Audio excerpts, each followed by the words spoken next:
and I am an advocate here, and I work with survivors of domestic and sexual violence. Well, survivors should know that that it's not their fault. That is the very first thing that I always tell my clients. Whatever you get out of my meeting, the very first thing that you need to get is, this is not my fault.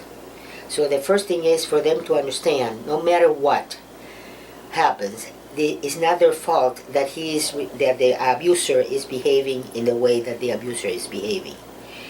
Another thing that they should know is that the abuser behaves not because, in that way, not because he is mentally ill or has a personality disorder or his mother was abusive or he drinks. No. He has a moral flaw. And it's a belief that says, I am central, I am superior, and I am entitled. And that is a belief that leads them then to be into power and control. And that doesn't change. So if she understands that, then she knows this is not her fault. And he could have married or partnered with somebody else and the same thing will happen. And Lundy Bancroft wrote a book called Why Does He Do That? Which is a question to ask. The question is not why don't you leave? The question is, why does he do that? See? And it's a forensic profile of the abuser. And he wrote this book as a result of his experience. Because what the courts wanted was for him to help them be better husbands or better partners. And he failed at that because these guys do not pay attention to that. But what he was able to do is he was able to get a sense of the profile of these individuals. See, I think the key is to understand it's more important, I should say, to understand the personality of the abuser than understand the personality of the survivor. Because if you understand the personality of the abuser, then you know that this particular pattern of abuse is independent from what she or he is. In other words, his abuse has nothing to do with the victim, with the survivor. You know, we talk about all kinds of different I call it mantras, you know, things, for example, no reaction is the best reaction. Also, to know that the survivor does not really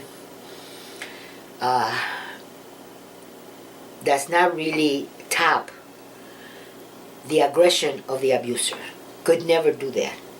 So what she needs to do is to know that she cannot take risks in terms of aggression. The important thing is for the person to continue to keep herself safe. So we do a very extensive safety planning. That is a continuous kind of thing. So that, first we appeal to what has kept you safe so far.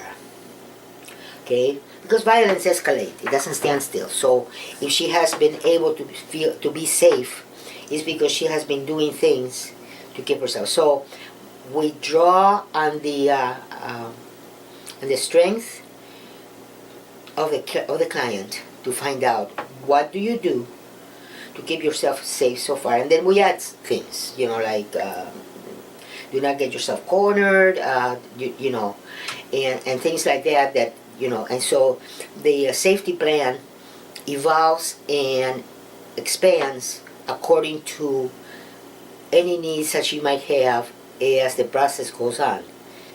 And that's when people say, well, why don't you leave him? Yeah, that leaving is not an act. Leaving is a process. And sometimes they leave over and over and over again, but the guy keeps finding them, What are your hopes for the survivors?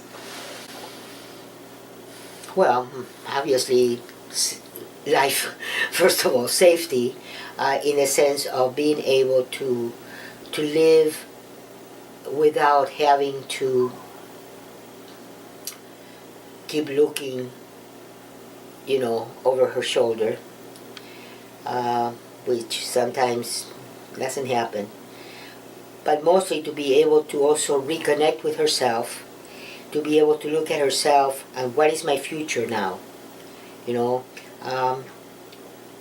that she'll never be the same person that she was before she met this individual, but she will be different and perhaps better. You know, there's well, I don't know if I should tell you the story of the vase. You know, if you have this very, very beautiful, rare vase that falls and just shatters, you can't put that vase back in the way it was. But you can make a mosaic, which means that then you can restructure the identity of that vase. And I think this is what a client can do. A survivor can restructure herself to be a different person, you know, rather than trying to be what she was before, because she'll never be able to be that, you know. Well, some of them come because they're desperate. They don't know what to do, and he has been very violent, very abusive. The aggression has been intense. So what they do, especially if they have to contact the police or something like that sometimes the police tells them to call us.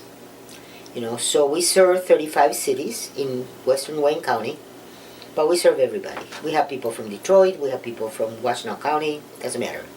Whoever comes, if we can serve them, we will. And many of them are in the process of, you know, not wanting to find another place to live, shelter or someplace, and sometimes they find, unfortunately we don't always have room in the shelter, you know, so they look for other shelters, or they look for maybe relatives or friends that might be able to house them for a little bit. But if they have children, that makes it very difficult, you know. But they try. What I do is actually talk about in terms of three goals: safety, empowerment, and detachment. Safety, of course, we just talked about it. Empowerment is, you know, to be able for her to recognize and retrieve and own again her strength. You know, like we always say, we are women of strength, determination, and power, you know. And for them to be able to, that empowerment means that I can do this. You know, I know I can continue to live my life and do whatever I need to do to remain safe, to look for happiness, you know. And then detachment is, you've been married to this guy or lived with this guy for 27 years. You know, that bonding is very strong. And so the detachment process helps them to detach themselves from that sense, that notion that he's the one that gives me life. Because he is not only the aggressor, but he's also the rescuer. And sometimes she is grateful because he's rescuing her from something that he could do. But the laws do not protect many times these women. And the law certainly does not protect the children. And the courts don't really realize that. You know, so one thing that would be tremendous is if you know, if we could help the legislatures and the you know, the people in the courts, the judges and so on, to understand that the laws have to change, the laws have to improve. You get more years for stealing a car than for beating your wife. And that is not acceptable. So really it is, we are working not only with individuals and families, we're working for society, you know, for social justice. I mean, I've done a lot of stuff. I've been a nun for 56 years. So, you know, I've done, I have taught school from every grade, even college. I'm a musician. You know, this is my ministry. You know. So I've been here 18 years. I have close to, probably right now, close to 67 or 65 or 67 clients. Wow. Happy anniversary, first step.